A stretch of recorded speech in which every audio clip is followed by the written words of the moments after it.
Today, we explore the impact of Trump's tariffs on the U.S.-Mexico automotive supply chain, which disrupted production, raised car prices, and shook global markets. Mexico turned the crisis into an opportunity by expanding trade with China, Europe, and South America. Trump's strategy may be running out of steam. From the Eagle Discovery Channel, how the crisis began. The crisis began with Donald Trump's protectionist economic policies, particularly his emphasis on tariffs as a way to reduce the trade deficit and protect American workers. As president, Trump argued that tariffs would level the playing field for U.S. manufacturers, who he believed were being harmed by unfair trade practices. One of the most prominent targets of these tariffs was Mexico, which had become a vital hub for the U.S. automotive industry. The reason behind targeting Mexico specifically was rooted in the U.S. automotive sector's deep reliance on Mexican production. Companies such as General Motors, Ford, and Chrysler had long established large-scale manufacturing plants in Mexico due to its low labor costs, proximity, and logistical advantages.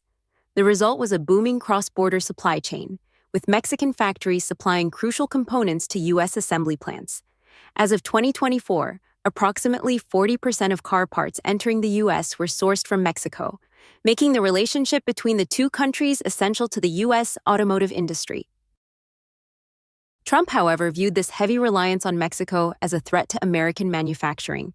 He imposed tariffs of up to 25% on cars and auto parts imported from Mexico, with the stated intention of reducing the trade imbalance and encouraging companies to bring production back to the U.S., thereby creating jobs for American workers. While this strategy may have appeared logical on paper, it had far-reaching consequences that disrupted the entire automotive supply chain. Mexico, unsurprisingly, responded by retaliating with its own set of tariffs and trade restrictions, particularly targeting U.S. car exports. This tit-for-tat escalated the situation, causing significant disruptions in the U.S. auto industry. Automotive factories across the country began to experience shortages of critical components, especially as the flow of parts from Mexico came to a standstill. A particularly striking example of this was seen in a Ford plant in Michigan, where production had to be paused for 3 days due to the lack of parts. This was not an isolated case. Other plants across the U.S. also faced similar issues, with production lines grinding to a halt and factories incurring massive financial losses due to the tariffs' impact.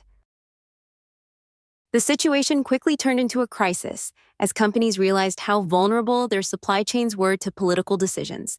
The U.S. automotive industry, which had been deeply integrated with Mexico's manufacturing capabilities, was now facing a crisis that threatened jobs, production schedules, and profits. The broader economic ramifications were also felt as other industries relying on cross-border trade, such as electronics and consumer goods, began to experience similar disruptions.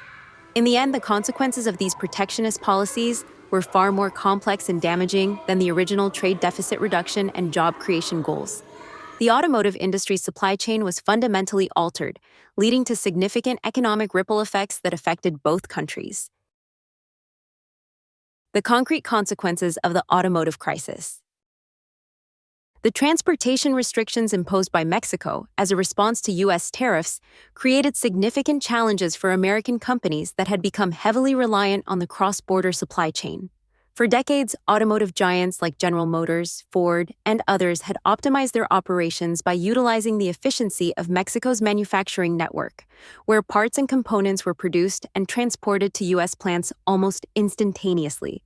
When these shipments were halted due to the tariffs and trade restrictions, U.S. factories were unable to continue production. General Motors, for instance, was forced to temporarily stop operations at its Ohio and Tennessee plants, while Ford had to close its truck manufacturing plant in Kentucky for several weeks. These disruptions were especially problematic because finding alternative suppliers for these specialized automotive parts was not as simple as it seemed. One key reason was the industry's use of a just-in-time JIT production model, which aims to reduce costs by receiving parts only when they are needed in the production process. This approach minimizes storage expenses and maximizes efficiency, but it also makes the system incredibly vulnerable to any disruptions in the supply chain. When parts from Mexico stopped arriving, the just-in-time model completely broke down, as U.S. factories had no surplus of parts to draw from.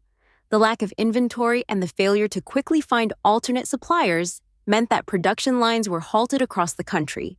According to reports, General Motors alone suffered a loss of up to 50,000 units in the first quarter of 2025, leading to a potential loss of millions of dollars in revenue. This scenario highlighted the fragility of just-in-time systems when faced with unexpected disruptions, and how reliant the U.S. automotive industry had become on the smooth flow of parts from Mexico. The impact of this disruption extended beyond the automotive companies themselves and was felt throughout the economy. With the reduced supply of new vehicles, car prices surged, increasing by an average of 15% in the past year alone. This price hike placed additional strain on private consumers, who faced higher costs for both new and used vehicles. Additionally, industries like construction and transportation, which rely heavily on vehicles for operations, were affected by the rising costs of vehicles and the shortage of essential parts. The ripple effects of the crisis extended into financial markets as well. Automotive stocks took a hit, with investors becoming increasingly nervous about the long-term impacts of the trade war on the industry. Companies in the car sector saw a decrease in their stock values as the disruptions caused by tariffs and transportation restrictions undermined investor confidence. In the broader picture, the trade war acted as a catalyst for a series of interconnected issues that affected not only the automotive sector, but also the economy as a whole. As production lines stopped, car prices rose, and financial markets reacted negatively. The domino effect triggered by the trade policies became increasingly evident. The long-term consequences of the tariffs continued to play out, demonstrating how interconnected global supply chains are and how vulnerable they can be to political decisions. Mexico's shift in strategy. Mexico has made significant shifts in its economic strategy in response to the trade restrictions and economic pressures caused by U.S. protectionist policies. Historically, Mexico's economy has been heavily reliant on its trade relationship with the United States, especially in the automotive and manufacturing sectors. However, faced with the crisis triggered by U.S. tariffs, Mexico has been actively working to diversify its trade partnerships to reduce its economic dependence on the U.S. One of Mexico's primary new partners is China. In recent years, China has been strengthening its presence in Latin America, and Mexico is no exception. China has signed new trade agreements with Mexico, particularly in the automotive and electronics sectors. These agreements have incentivized Chinese companies to expand their manufacturing operations in Mexico, making it an increasingly important player in global supply chains. Additionally, the European Union, EU, has shown interest in expanding its trade ties with Mexico, with ongoing negotiations for new free trade agreements. Similarly, South America's Mercosur countries, such as Brazil and Argentina, are looking to join this expanding network of trade partners. While these new alliances offer potential opportunities for Mexico, they come with significant challenges. The shift away from the U.S. market will require Mexico to invest heavily in infrastructure, logistics, and adjustments to its production capacities to accommodate these new trade relationships. Moreover, completely replacing the U.S. market in the short term is unlikely. The U.S. remains Mexico's largest export market, making it difficult to sever ties entirely. However, in the long term, diversifying trade relationships could strengthen Mexico's economic independence and resilience. This would not only reduce Mexico's vulnerability to U.S. trade policies, but also shift its economic landscape toward a more globalized model. For the U.S., the consequences of Mexico's shift could be significant. If Mexico succeeds in reducing its dependency on the U.S., American companies may face higher labor costs and production challenges as Mexico's low-cost manufacturing base becomes less attractive. In the long run, the U.S. could lose its competitive edge in certain industries, particularly in the automotive sector. The sustainability of Trump's protectionist policies. The long-term viability of Donald Trump's protectionist policies, especially in the automotive sector, is uncertain and heavily dependent on how the U.S. addresses the ongoing trade crises. The disruptions caused by the tariffs on Mexican imports, in particular, have highlighted some of the potential risks and consequences associated with this strategy. If the current trajectory continues, the U.S. automotive industry may undergo significant changes. For some companies, the only viable option may be to move production back to the U.S. However, this would come at a substantially higher cost, given the higher wages in the U.S. compared to Mexico. The increased production costs could undermine the competitiveness of U.S.-made vehicles, especially in comparison to cheaper imports from other countries. Moreover, such a shift would likely require substantial investment in new factories and infrastructure, which could take years to realize and result in billions of dollars in expenses. On the other hand, some companies might opt to explore new supply bases in low-cost countries, such as Vietnam, India, or others in Southeast Asia. While these countries could provide cheaper labor and manufacturing costs, transitioning to new supply chains is not an easy or quick fix. This move would require years of planning and investment to establish the necessary infrastructure, secure reliable suppliers, and build up manufacturing capacity. Such a shift would not only be costly, but could also face potential logistical and geopolitical challenges, further complicating the situation. Meanwhile, Mexico's growing economic ties with new trade partners could further complicate the U.S. position.